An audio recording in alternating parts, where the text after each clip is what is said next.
نوشہرہ میں جمعیت علماء اسلام کے 100 سالہ اجتماع کی اختتامی نشست کے موقع پر امام کعبہ شیخ صالح بن محمد ابراہیم آل طالب نے خطاب کرتے ہوئے ایک مرتبہ پھر مسلمانان پاکستان کو ایک اہم نقطے کی طرف متوجہ کیا ہے، جس پر جتنا غور کیا جائے اتنا ہی ملک و قوم کے لیے خیر برآمد ہونے کی توقع کی جا سکتی ہے۔ امام کعبہ نے اپنے اختتامی کلمات میں کہا کہ پاکستان کے عوام، پاکستان کی حکومت اور تمام پاکستانی قائدین کو یہ بات ذہن نشین کر لینی چاہیے کہ عالم اسلام اس وقت جن شدید مشکلات سے دوچار ہے اس میں مسلمانوں کی نظریں پاکستان پر ہیں، لہٰذا پاکستان کی حفاظت اور اس کی ترقی اس کے عوام پر فرض ہے۔ اللہ تعالیٰ پاکستان کی حفاظت فرمائے اور اسے عالم اسلام کی ترقی کا ذریعہ بنائے۔ دیکھا جائے تو پاکستان عالم اسلام کا بازوئے شمشیر زن سمجھا جاتا ہے،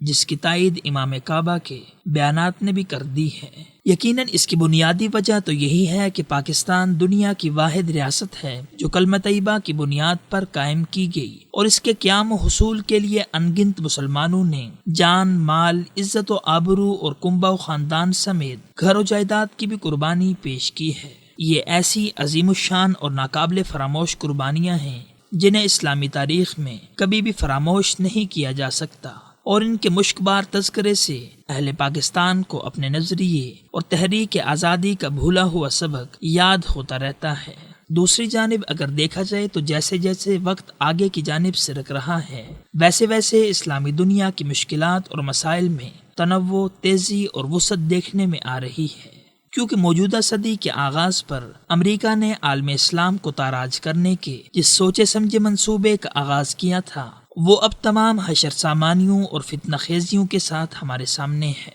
اور پھر رواں صدی کے دوسرے اشرے کے آغاز پر عرب بہار کے عنوان سے لگنے والی آگ کے شعلے تاحال بھڑک رہے ہیں۔ راسخ العقیدہ مسلمانوں کی آخری پناہ گاہ ادلب پر بھی دشمنان انسانیت نے کیمیائی بمباری کر کے رہے سہے مسلمان مردوں، عورتوں، بچوں، بوڑھوں اور بیماروں کو صفحہ ہستی سے مٹانے کا آغاز کر دیا ہے، جبکہ پاکستان خود کئی برس سے فتنہ و فساد کا شکار چلا آ رہا ہے، اور دشمنان ملت و دین نے وطن عزیز کی اینٹ سے اینٹ بجانے میں کوئی کسر باقی نہیں چھوڑی۔ اسی طرح گزشتہ 4 سال کے دوران مشرق وسطیٰ میں استعماری قوتوں کی مسلسل اور منظم پیش قدمی اور فرقہ پرست ملکوں اور تنظیموں کے توسیع پسندانہ عزائم اور اہداف کے نتیجے میں حرمین شریفین کے تقدس و تحفظ اور عرض حرمین شریفین کی بقا کو بھی شدید خطرات لاحق ہو گئے ہیں۔ یقیناً ایسے حالات میں پاکستان کا کردار اور اہمیت کئی گنا بڑھ چکی ہے۔ گو پاکستان داخلی سطح پر ایک مثالی اور فلاحی نظام سیاست و حکومت، معیشت و عدالت کا حامل نہیں ہے، تاہم اس کی نظریاتی اور دفاعی قوت ہی اس کا اصل سرمایہ ہے،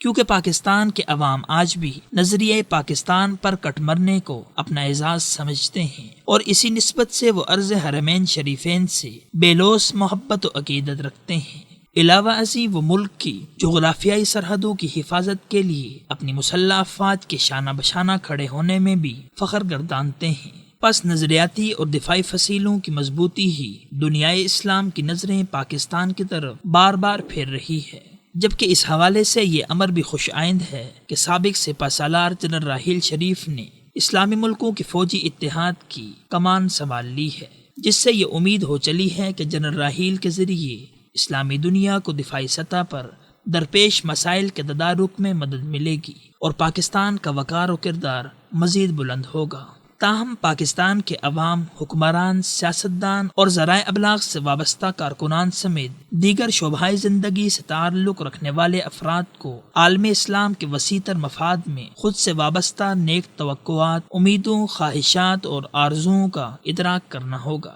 کیونکہ من حیث القوم ہم پر یہ لازم ہے کہ اپنی بقا اور سالمیت کو یقینی بنانے کے لیے کچھ کر گزریں، اور ملک و ملت کے فلاح و بہبود کے لیے ہر فرد امانت، دیانت، صداقت اور عدالت کو شعار بنا لے، کیونکہ خدا نخواستہ اب بھی اگر غفلت، بے اعتنائی اور عاقبت نااندیشی کا ثبوت پیش کیا گیا تو اس کا خمیازہ آنے والی نسلوں کو بھگتنا پڑے گا، جس سے ملک کی سلامتی بھی معرض خطر میں پڑ جائے گی۔